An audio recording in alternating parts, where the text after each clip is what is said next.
According to Sonia time, it is now 7:30. Okay. Welcome everybody. The emergency evacuation, are you happy? I'll take that as read. Yeah. Agreed. Brilliant. Okay. Apologies for absence, Councillor George Ainu. Non-members attending, Councillor Shaw. Wooden. Minutes of the meeting held on the 5th of June. Is everybody happy that I signed that off? Great. Okay. Cool. Declarations of interest. And just remind you, if anything does come up during the course of the meeting, please shout at that time. Matters referred to the executive and reports from other committees. None? No, there are none. Let's move us on swiftly to item 6, the Beagle event. Is that yourself, Angela? It is, thank you, Chair. Members, you'll probably remember that active work around the last resting place of the Beagle dates back almost 20 years to the early part of this millennium, when the University of St Andrew and Professor Robert Prescott and Professor Colin Pillinger first became involved in trying to discover whether the remains of the Beagle are still in Pembrokeshire Reach. And the council has been involved for much of that time, but has been particularly active since about 2015. And it finally became a more focused project a little over a year ago. So to recap, the 11th of May next year is the bicentennial of HMS Beagle's launch. And the event is planned to commemorate both that event, but also celebrate the role of that ship in Rochford District history. The event is planned to be the inaugural event of Discover 2020, and so is a key part of building the district's profile as a tourist destination, and is part of our emerging tourism strategy in order to build a visitor economy. It's also an integral part of Essex 2020's Year of Science and Creativity, which is commissioned by Essex County Council, Chelmsford City Council and Anglia Ruskin University to commemorate the British Science Festival coming to Essex for the very first time from Coventry. And the Essex 2020 Festival will deliver an Essex-wide year-long programme of science, technology, engineering, maths, arts and maths, STEAM events, exhibitions, projects and curated opportunities as a campaign to raise awareness and enable audiences to engage with programme of activities, and particularly to raise the profile of Essex as a forward-thinking county where economy thrives and unites communities. That will have national and indeed international exposure, and we're very much part of the lineup that Essex is putting forward. The Beagle story has also ignited a number of cultural interventions by other organisations which will benefit the district. The Essex Cultural Diversity Project, which is an Arts Council sponsored project, has commissioned artwork to take place between now and March of next year. Commissioned 2 artists to take a photographic portraiture of people and their journey, so the theme of exploration and discovery is repeated as part of that commission. English Heritage have made contact with me to renew interest in archaeological observations at the Beagle site, and they'll be bringing a team and their press later on this month. And Visit England have included us in heart of their England's Creative Coast project, which is across the whole of the geography of Celep, and there's a press launch tomorrow, and public communication is embargoed, so I can't say anything more than that, but we're very much again part of that public interest.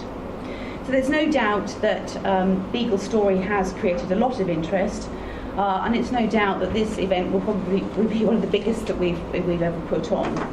And we've already identified a number of prestigious partners who want to be part of the event, and we're about to start beginning to identify potential sponsors.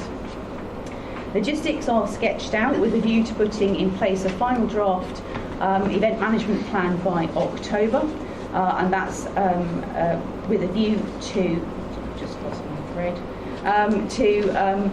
getting that approved by Christmas, which will enable us to begin ticket sales in February of next year. And that essentially is our critical path around which other work streams are currently being mapped out, and will be reported back to this executive as a silver project via the Project Management Office. When this project was first mooted, as I say, probably just over a year or so ago now, the instruction was that it should be cost neutral to the council, and consequently it's proposed to be funded through sponsorship grant and ticket sales, and the latter make up 70% of the costs recovered. Clearly there are some risks around this, not the least of which is demand risk and cash flow. The price of the tickets is modelled on an estimation of 2,000 visitors per day, and it also assumes that 100% of the tickets are sold. That's unusual for an event of this type, because the price is based on full cost recovery rather than an element of profit, and for most commercial event organisers, the margin that they build into the ticket price provides additional comfort in respect of risk mitigation. So ticket prices have been benchmarked against other local attractions and hold up reasonably well, especially because of the uniqueness of this offer and the variety of attractions which will be available on site. However, it is fair to say I think that it's at the top end of where I would like it to be, and the plan is to attract additional sponsorship, which we can then pass straight on to the bottom line and reduce ticket sales. So that's really why I'm asking to bring the matter back to this this meeting in September, by which time I should be in position then to have crystallised out the event management plan and crystallised out further detail the budget. But by far the biggest cost in the budget is the park and ride scheme, and this is the only way that we can safely get the numbers of people that we need on and off the site safely. There is no on-site parking, and creating on-site parking is not an option for health and safety reasons, and public transport simply doesn't service that particular part of the world. So we will operate a number of park and ride schemes along the route, linking it in with local hospitality businesses such as the Cherry Tree, the Plough and Sail, the Anchor at Canewdon, and to try and ensure, and Shepperton Dog I should say also, to ensure that local businesses can benefit from the additional footfall that will be passing through. The transport plan is still in draft. I took Essex Highways along the route this morning and up to Wallasey, so they're already in the loop in terms of understanding how the park and ride scheme will work. The event will be ticketed, so the allocation of park and ride car parks is linked entirely to the issue of tickets, and security on site as a consequence also links back to the sale of tickets. So, as I say, the budget at the moment doesn't include any sponsorship of the infrastructure or the transport, and anything we can do to reduce that cost will be passed back on to the customer through reduced ticket prices. And that's why I'm suggesting that it comes back to this meeting. But I do need this meeting's permission to take this forward as an event now, to start, so that I can start to actively promote it and particularly start attracting sponsors. It's gaining lots of interest already, but I'll need to begin things like procurement activities for sunk costs, because we're less than a year to go to the event now. I think all the other information is in the report, and I expect that you will have other questions. Okay, I know members had questions. Okay, just one, looking at the report, you've got, doesn't seem to be very much in it about advertising. You've got banners and posters, temporary site signage, temporary off-site signage, but is there any sort of advertising strategy? So there is a marketing and communication strategy, so a marketing and communication strategy and stakeholder engagement. It is inextricably linked to sponsorship, because we will be selling advertising and gaining advertising as part of our sponsorship approach. The website, don't forget, exists, as do the social media sites already for Discover 2020. We also have the council's existing routes to press. We will also be accessing Essex 2020's routes to press, including Visit Essex, of which we are a member, and of course they're doing a lot of work in Mayflower 400 next year as well, so we're already on their radar for that.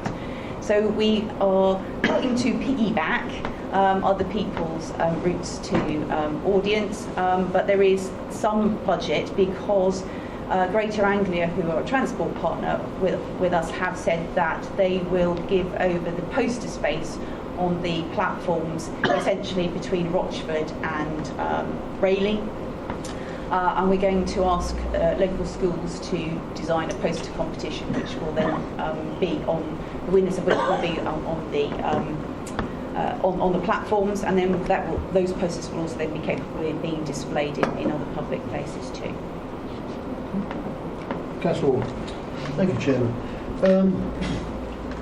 I notice obviously you're going to be trying to get 2,000 visitors a day. But just coming on, one thing that just interested me, or a couple of things, was on 3.7.1, which is the creation of a computer-generated 3D image of Beagle, which can be viewed via your smartphone or tablet. Have you thought, or is the thought in the pipeline in regards to an app that can be acquired? That you actually create an app specifically for this, so that if people are going around, the majority of people will have a smartphone, to be able to have something that could give a coverage of where they are in various points, so that they can actually connect up and see the various things. I mean, I'm thinking of a huge project that I went to, which is the Mary Rose, which you actually see people in action on board the ship, and you see the various things. Was this something that you were looking to actually do within this generation, of seeing it as an exciting part of this project? So the CGI is subject to separate funding. I'm in the process of putting together an application to the National Lottery Heritage Fund. The artist who has done this work before has done something similar, working with the University of Southampton in respect of the Grasture, which was Henry V's flagship in Agincourt. And the idea is to create a 3D schematic from the available blueprints, and then to put it onto a panorama. The conditions of National Lottery applications are that it has to use open source software and it has to be publicly available. And my understanding from the creator is that is all achievable and will be hosted.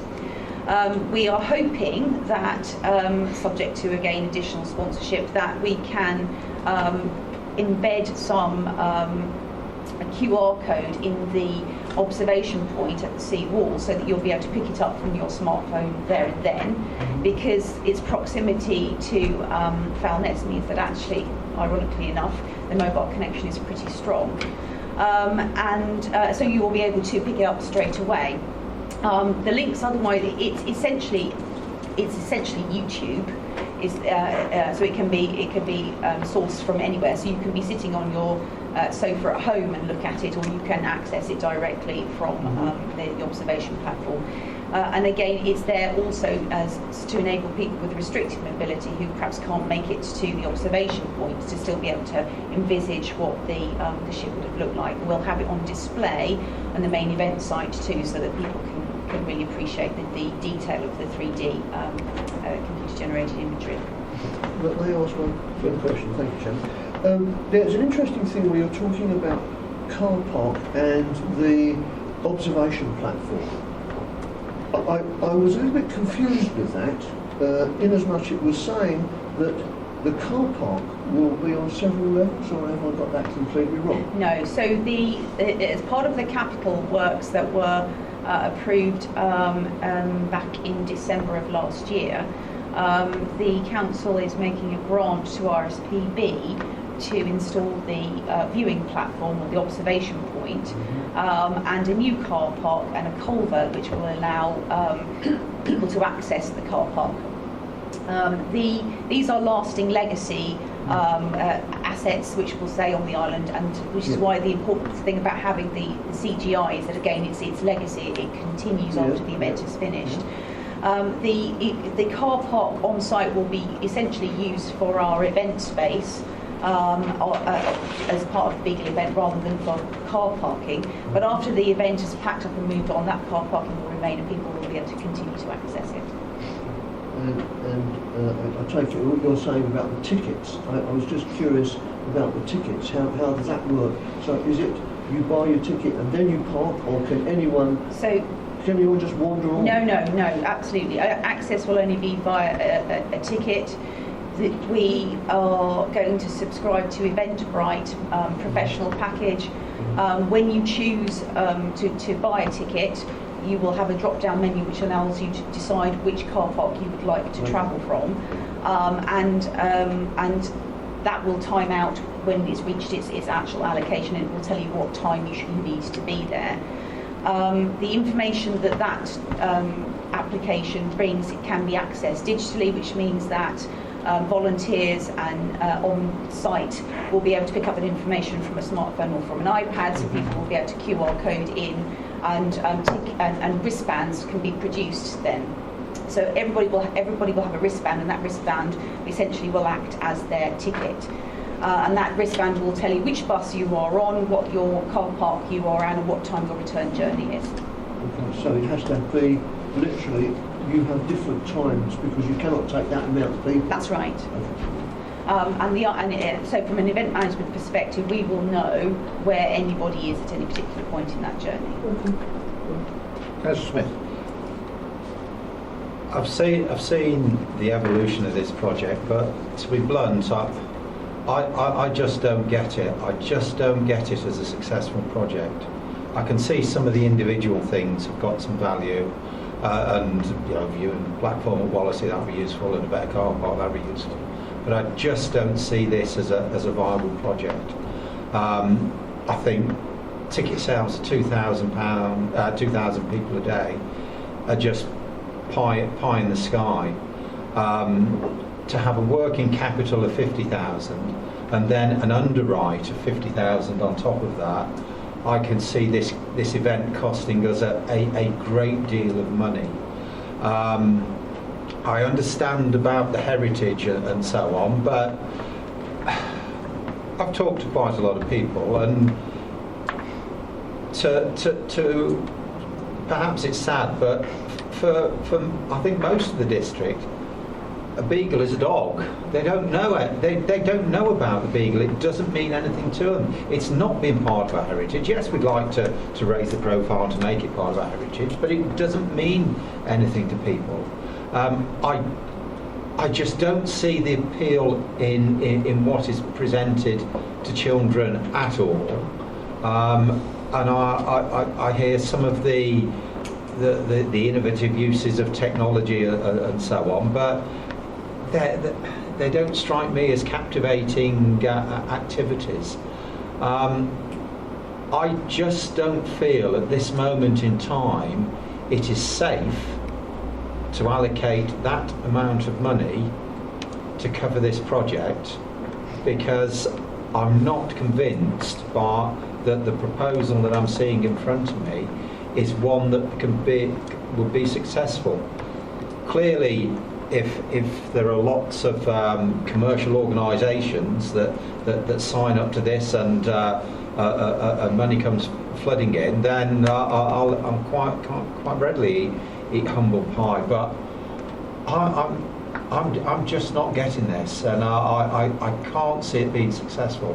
I think the costs that are suggested in terms of pricing are way out of kilter to what people will pay, and the range of activities that are there are just not innovative, exciting, or inclusive enough to make people want to go. And although there's a proposal put forward about parking and transport, I think to many people that'll just put them off. I'm sorry, that's how I'm feeling right now. Okay. Councillor Beck. Yeah, I mean, my comments are quite strongly as a sign, but I've certainly got concerns around the pricing structure of the event, particularly in terms of the price for a family attending there. I've also done a bit of research in terms of things that, as a family, we would go to on a Saturday and a Sunday. We'd be able to get tickets, all of us, to go to Adventure Island for £40 because a number of organisations locally sold them at a reduced price.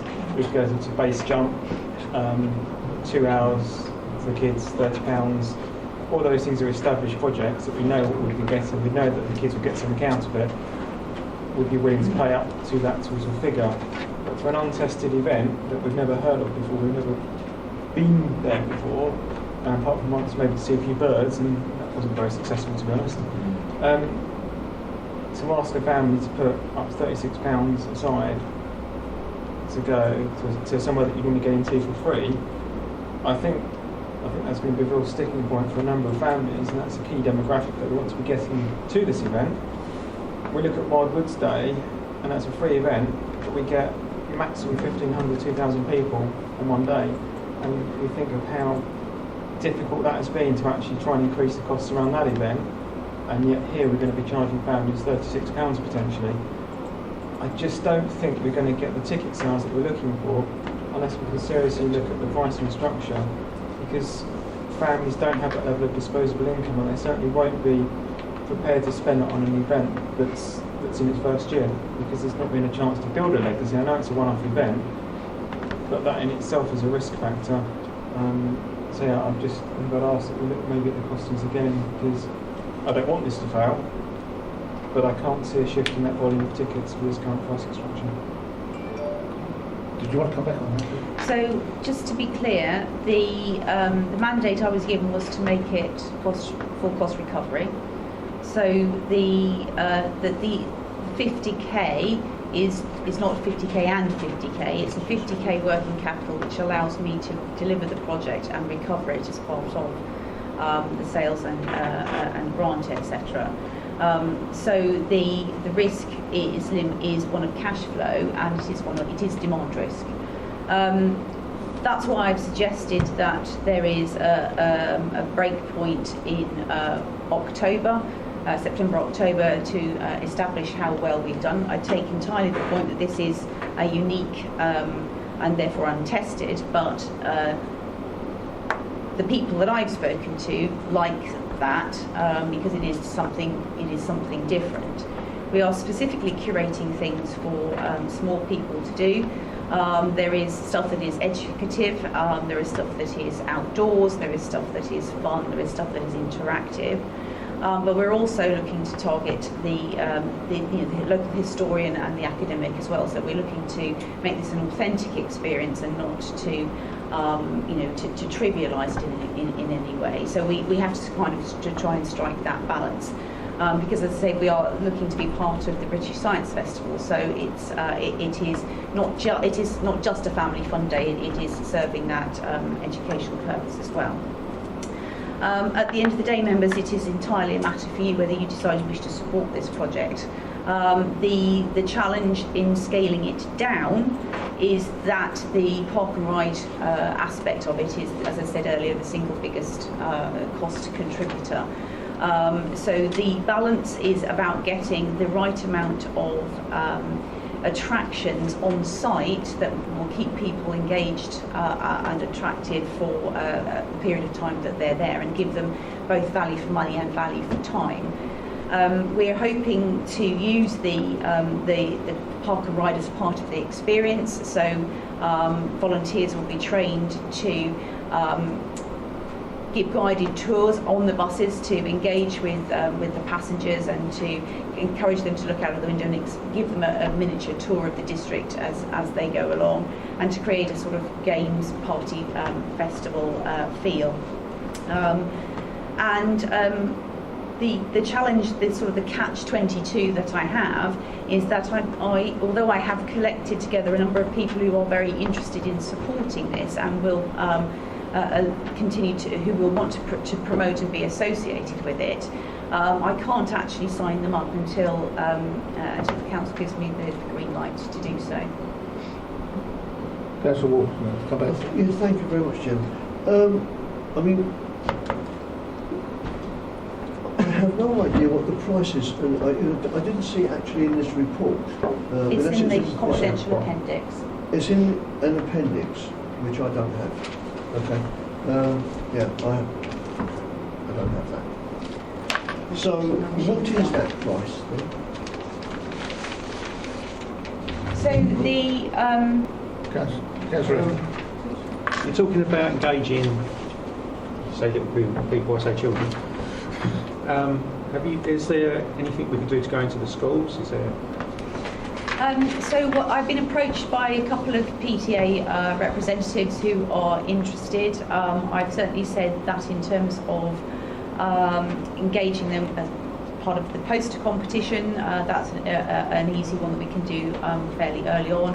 I'm quite happy to do assemblies and other things to talk to children about what it is. I've arranged a sale or return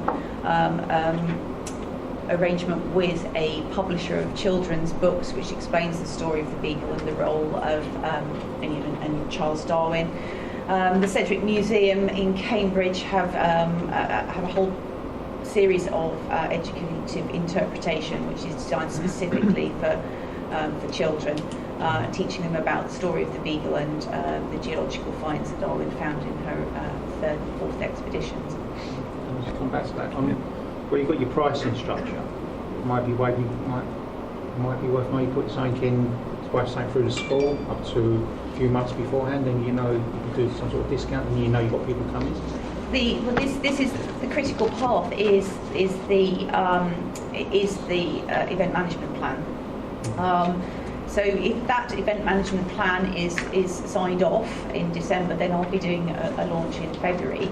There's a certain amount of theatre associated with the reveal on an event like this. So the campaign for publicity in the run-up to the launch is proposed to focus each week on a particular contributor to the event to create a sense of expectation and to do a spotlight on sponsors and contributors so that everybody starts to get a sense of what the event is about. The simple fact of the matter is that the report in front of you is just a fraction of the amount of detail that sits behind that, but it's only in draft at present. So they'll act as the advertising, going to the kids, getting them excited and getting parents excited. Yeah, I mean, for example, the University of Essex E15 Stage School has agreed to provide some actors to act out Coast Guard and Watchman vignettes across the site, sword fights and that kind of thing, the sort of thing that will excite younger people. And the RSPB are encouraging young children to be young explorers themselves and to explore the world around them and to explore nature and to pick up on science through observation. Okay. Any other questions? Yes, just one thing, just following on from what was just said. I mean, obviously, one of the things that's very interesting because of our coastline was how important the revenue men were. Yes. Now, have you contacted HMRC with regard to them being involved, joking apart? Because obviously, the revenue men, bearing in mind that you're saying here that the Beagle was used in a role with regard to combating smuggling along the Essex coast, normally then it would be the revenue men who would be very much involved in that particular task. It's difficult to see the angle that would make it interesting for the taxman to come to an event, but I do take your point. The Coast Guard is involved, the Marine Police Unit is involved, and the RNLI and the Fire Service Water Rescue Team are all interested in telling the story of modern smuggling. I can certainly reach out to other government bodies once through those established links, and certainly the Coast Guard has offered to provide any additional introduction, so maybe that we can get something that way. I think the revenue people still patrol the area quite. Yes, it's still very actively. Absolutely, border force again are key.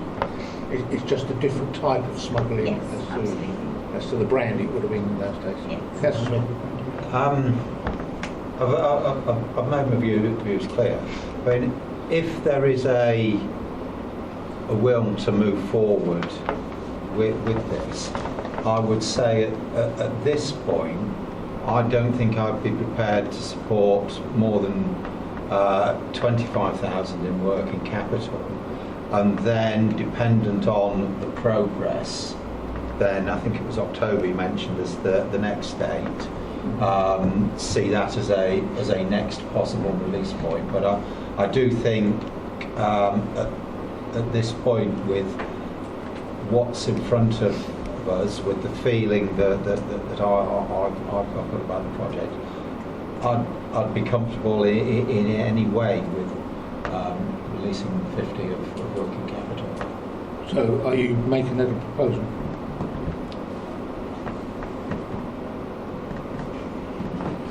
Your eyes. I'd go less about it if I felt it was still workable, but even after what I've said, I've reluctantly moved that working capital is reduced down to 25,000,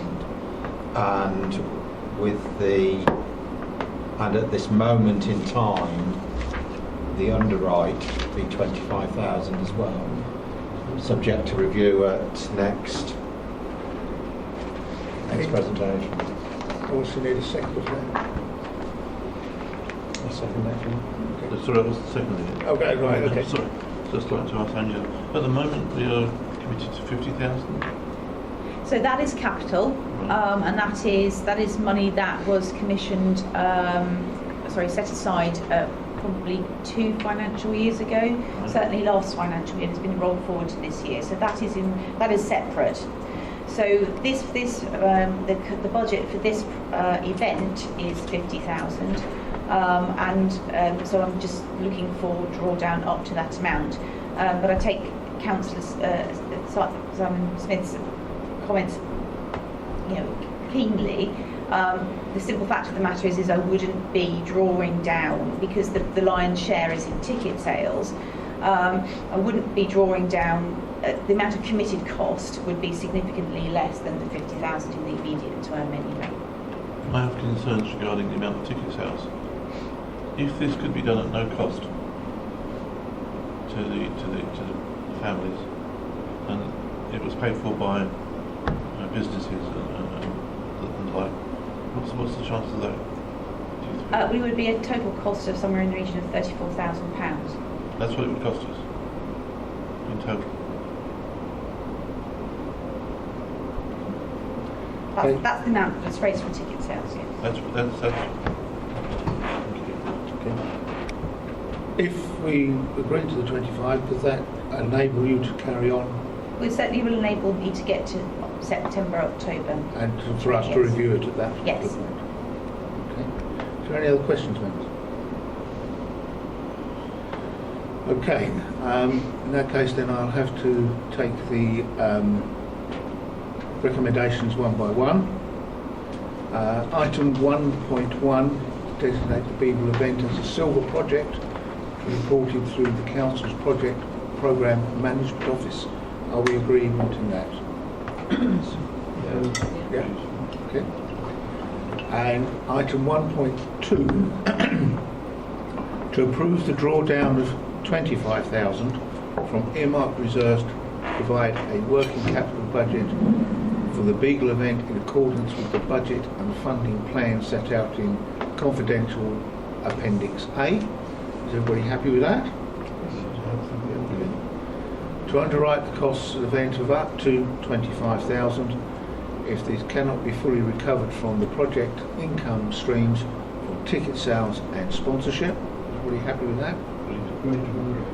And item 1.4, that the draft event management plan associated with quality impact assessments are reported to the executive before the event management plan is subject to the Regional Safety Advisory Group.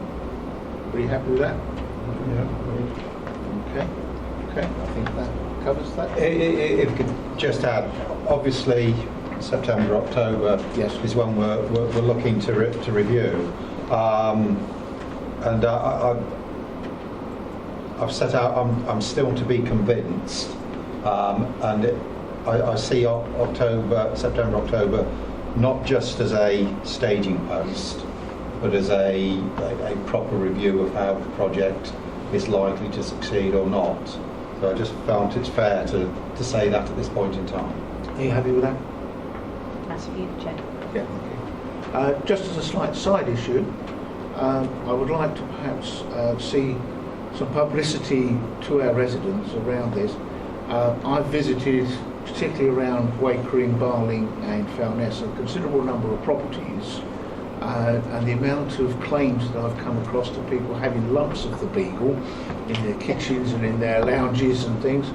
It would be interesting to perhaps have a little bit of publicity around to see if people want to register that. Yeah, so certainly there is a communications plan which we have drawn up jointly with the RSPB, which includes various stages of the campaign, as I alluded to earlier, including a launch event, probably in September, October, after the go decision at this meeting, and certainly we'll be looking to as the Essex 2020 communications ramp up to branch out as part of that too. So yes. Okay. Right, that's that one going to be. Okay, item 7.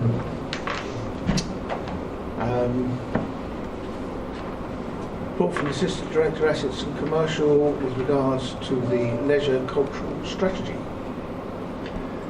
Thank you, Chairman. The report is quite straightforward, but just by way of introduction, the Council's Leisure and Cultural Services team deliver a wide range of services, including but not limited to management of Radio Windmill, a key attraction for the district. Wildwood Day, of course, an annual family event, managing and developing the Council's Civil Ceremony Service at our two venues, the Radio Windmill and the Old House in Rochford. And also delivery of various small events and activities in partnership with other services and networks, and obviously crucially monitoring of the council's leisure contract. The team has seen many successes and achievements in its time, many of which are listed in the report. Members, the leisure and cultural services strategy will ensure a clear direction for the council's leisure and cultural services team. It will set out its priorities and aspirations, but crucially aligning them with our partner strategies and priorities.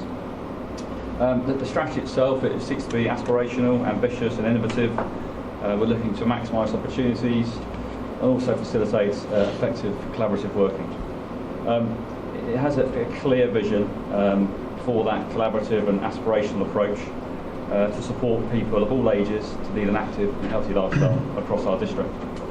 The drafting of the strategy took place with consultation of internal colleagues, external partners, groups, portfolio holder for community, portfolio holder for enterprise, and also crucially some other groups and networks, such as Active Rochford, the Community Activity Network for the district, the County Sports Partnership, Active Essex, colleagues in the health sector and the education sector and the School Sports Partnership, to get a real feel for the key drivers across our district for this service.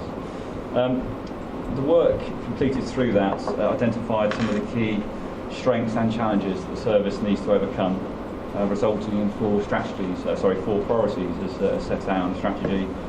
Those being leisure service provision, partnerships and networks, commercial and a heritage focus. The priorities themselves will be supported by detailed annual delivery plans, and that's something the team are already working on, building on their previous good work. Chairman, in closing, it's hopefully a straightforward report. Happy to answer any questions. The strategy will be crucial, as I've said, in setting that clear direction for the team, and and also setting out the priorities for the future work in the key team for the council and the services that provide. Does portfolio hold, Councillor Webb, wish to add anything to that? Yeah, I'd just like to send my thanks to Matt and Mark and the team for putting together an excellent strategy. I think this lays out very clearly the ambitions we've got for the district in the coming years. And particularly, I think it sets the groundwork very nicely for the future leisure services contract, which I know Matt and Mark have been doing some excellent work on already. I think it is crucial that we are ahead of the game in terms of that new contract. The report itself on page 7. 650,000 visits to Clements Hall and Rayleigh Leisure Centre in 18-19. It is a significant contract. It needs to be right, and this gives us an excellent foundation for the future work in the district. So thank you, Matt and Mark, for the team. Councillor Smith.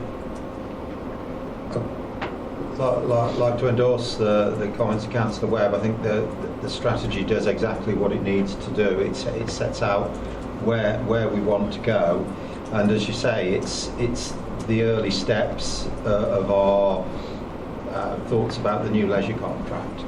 But I somehow feel the need to say how strategically important this is to us.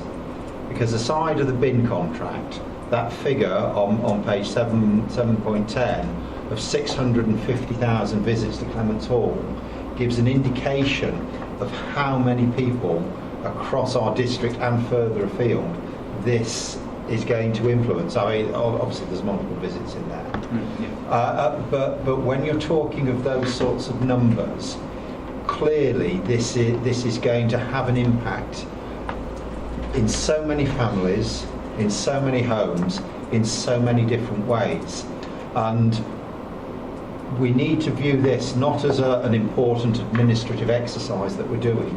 We need to see it as something that is key to the way in which this council will be viewed by its residents. Because if we get this wrong, or simply don't appreciate its significance and potential impact on that number of people, I think the pitfalls, the hurdles, however you choose to describe it, are massive. So the strategy does exactly what it needs to do, but as it continues to evolve, or we get to the next stage, I would like to see more that reflects the strategic importance of this to the council. Because with it, if it goes wrong, I think as a council we fail. Thank you. Councillor Ward. Yeah, thank you very much. I just want to centre actually on the windmill. Because I was personally out with a group of volunteers. We've got Adrian Boone judges coming round, and we're actually going to be going into that area. And I was very disappointed at how the local area, the vicinity of the windmill, how poorly cared for it is. We worked very hard to clear weeds and things that were around in that surrounding area, leading up to it from the mill, into the windmill, around the windmill. I feel that as an area that we're having, it's published as, how can I put it, a great backdrop for photographs and things like that. I think it's really important that it shouldn't look shabby, and to me, having the weeds coming out all round, it looks shabby, in my opinion. I mean, we've done as good a job as we could yesterday, 2.5 hours, 6 of us, volunteers, trying to do that work, which in my opinion should be done all the year round by, whoever maintains it, whoever's supposed to maintain it. I don't know about the other facilities. I don't know about the old house and how well that is maintained. I know it sits right within the council edifice, and so obviously as you walk past you'll see if it's unkempt or it's not nice. Nobody goes past that windmill area, in my opinion, to inspect and look at it. And it's a great shame, because I was looking at it close quarters and I was very disappointed with it. And it's a prized possession, and we should be treasuring it, and we should be looking after it better than it is currently being looked after. That's my take on it. Matt, do you want to come back on that? Chair, just say I agree with the windmills are a key asset as we've set out in the strategy. It's a very successful still ceremony venue, and I'll pick up the grounds maintenance issue with colleagues when I'm back at the office. Thank you very much, mate. Councillor Rowe. Thank you, Chairman. I hear what you're saying, Ian, and I've been one of those people that's been out there. You So have? I do agree with most of what you're saying. However, and places like the Windmill should look prestige because, you know, it's one of our big icons. Mm-hmm. But I can tell you, whenever I've rung Yes. Marcus or Caroline, Mm-hmm. immediately they've had someone out. Now, whether this should be a matter of fact and things should be being done, you know, as a matter of fact, or whether I don't know what's slacking there. But I do know when we ring them, they are very good at going out. They've been out. They've sent a team out there today. Yes. And it looks good round there. But maybe we just, you know, I don't really think this is the right place or the right forum for that conversation. I think we should be taking this up with Marcus. It's not fair to put that on Matt. However, I hear what you're saying, and I hear these kind of places should look prestige at all times. But my thanks do go to the team today because they've been out there and done everything we've asked them to do. Councillor Williams. Thank you. I think, Councillor Ward, this is down to Essex County Council. We have a slight anomaly here. Weeding is County Council. We have this issue down the Ashington Road. Believe it or not, I know that Marcus would like to have all this in-house, if you like, and this is something that he's working towards. But it is Essex County Council. I'd like to query that, if I may. It's around the surrounds of the windmill itself. I don't know whose property is that. That's not Essex County Council, surely. No, I think that is RDC's. It is ours. And that's the point. I will take and that that is one the up. area that needs maintenance. Okay. Any other questions? Councillor. Great report. I'm looking at page item 7, so it'll be 711, where we're looking at the physical activities levels are low in Watford. I know you're talking about dealing with partners. Are we talking to partners who are actually good with the physical activity levels to actually, what are we doing wrong where our national average is physical activity is below national average and obesity is above national average in Watford? What can we do better? So, Chairman, I think that the strategy refers to networks being a priority, which it is. I think it's crucial we link in with our partners. We link in with the Health and Wellbeing Board through their strategy, to the Community Activity Network and Active Active Essex, the County Sports Partnership. They have strategies that we link into, looking at best practice, can we access any external funding? Are there any initiatives out there that we can tie into, working with our leisure providers? So I think that those are the priorities, and there are some challenges there. We need to make sure we're linked into those networks. We access that best practice and we roll it out best we can. But I agree, those two challenges, as we've flagged in the detail, obesity is in there, mental health and wellbeing is also in there. There's two key priorities, which we mirror from the Health and Wellbeing Board. Okay. Councillor Ward. Yes, thank you very much. Now, that's just quite an interesting point as far as that's concerned. I just wondered, is there any link in with any of the private gyms, the yoga classes, all the various things that are going on around the town? Do we have a link in with them to understand? Because we've got a figure here of 15.9% of adults are only doing that amount, where the national average is 17.6. Are we just looking at what we do within the leisure centre and the people who go there as a percentage of our population, or have we actually do we have any idea of how many people are using private facilities and other facilities to do? Chairman, the best data for activity levels is the Active People Survey, completed by Sports England. So they carry out an annual survey where they ring residents and they'll actually produce reams and reams of data that we actually link into. So that's probably the most effective method we have. And we use that data and it gives us a range of areas to target. And again, that will feed into this process as well. And Sporting will be a key consultancy going forward. So that takes that into account? Yes, yeah, well, it's the main data we use. So. Any other questions? Okay, right. On page 7.1, item 1.1, we have a recommendation to present and seek approval for the Leisure and Cultural Strategy 2019 to 2024 as set out in Appendix 1. Does everybody approve that? Very good. Thank you. Right. Moving swiftly on to item 8. Council Project Programme Management Office. Who's the honour?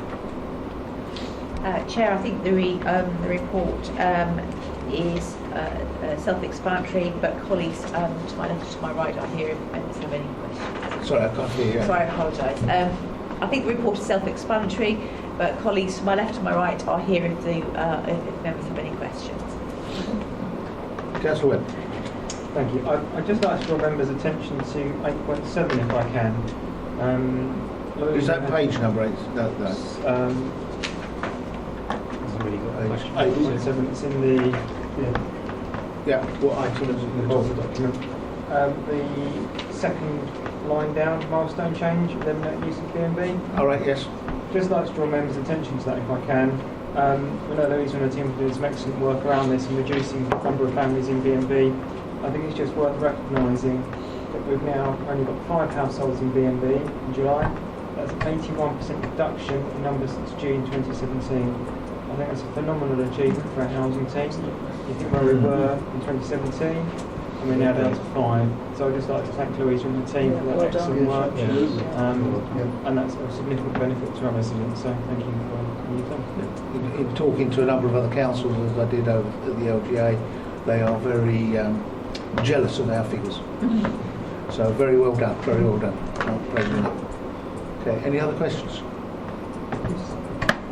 Councillor King's Head in Boxwood, how's that come along? Because it's been put back a little bit, hasn't it? Yes, we spoke with the developers today. They hope to have the commercial units up ready for September and the residential units for October.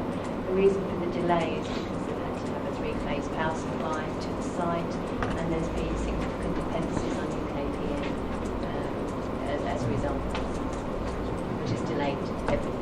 But it is moving forward. But it's moving forward, and the developers are very committed to the site. And obviously, at this stage, we're now doing our asset team are working with the developers to do on-site visits to just monitor the works in progress, really, pending our release.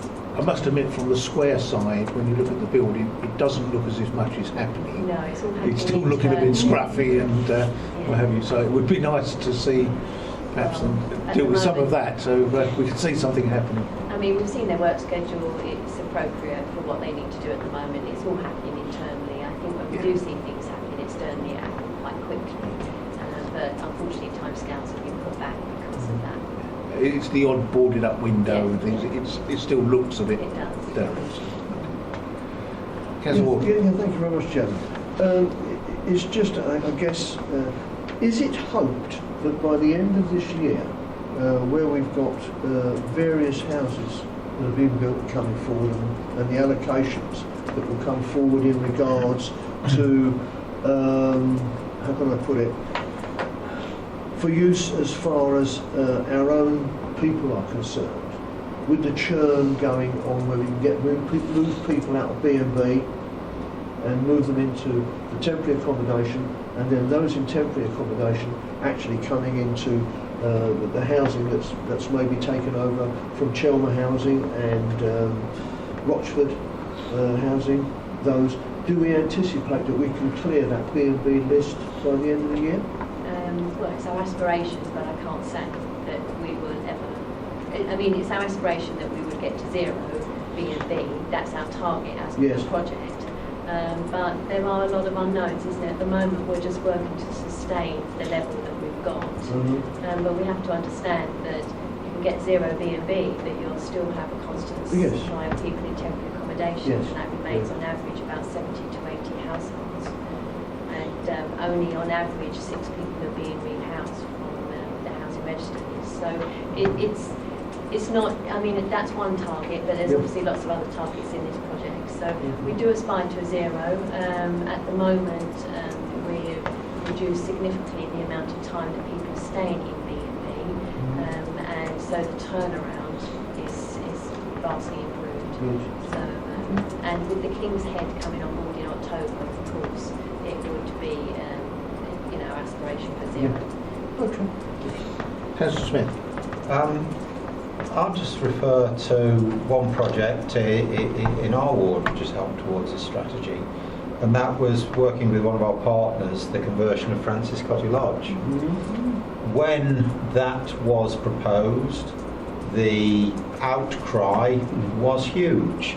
The accusations about what it would become and the type of people that would be put on there were quite outrageous. There didn't seem to be any limit to the tales that would be told about what this place would turn into. Well, the project's now done, delivered. I go past it on a regular basis, and I don't see the drug dealers all queuing up outside. I don't see the lines of alcoholics standing outside as we were told to expect. I see a well-kept, well-maintained facility doing a fantastic job for the district. And what I don't hear is all those people that were moaning and making the accusations. They've gone mysteriously very, very quiet indeed. It's a great success, and I'm really proud to have it in my ward.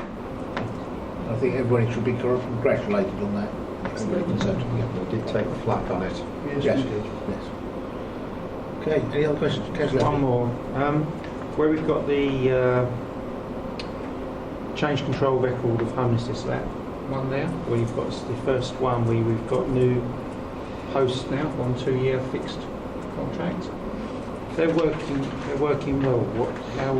They would come up for review? Would we like to make them more permanent if they're saving us money? Because they're going in and stopping people coming homeless, aren't they? Yeah, at the moment there's posts that are 100% grant funded through what we call the Flexible Homeless Support Grant, which is a government funding to implement the Homeless Reduction Act. All that funding is coming to an end this year. We have obviously built into that grant budget some commitment to keep those posts for a few years, but I'm also putting forward staffing calls for us to consider a number of options of how we can retain those staff as part of our prevention. So those members of staff have actually reduced the amount of homeless we're getting. So prevention officers, all prevention officers on average save us about £4,000 a month per officer. So it just gives you an idea of it's an invest to save approach that we're taking, and I know that will be looked at over the next couple of weeks with a number of options for us to retain. Any other questions? Okay. Right, on page 8.1 we have a is that the item there? I beg your pardon, 8.3, confused me. Recommendation, 8.3, sorry, moved it around. Just to confuse me. 8.3, item 11.1, it is proposed that the executive resolve to note the contents of the PMO dashboard. Is everybody happy with that? Great. Okay. That brings us to the end of this meeting. Thank you everybody for coming along. And time now is 7:33, aren't I? 8:29. I'm an hour out. I need to wind it down. Thank you very much indeed everybody. Thank you. Thank you.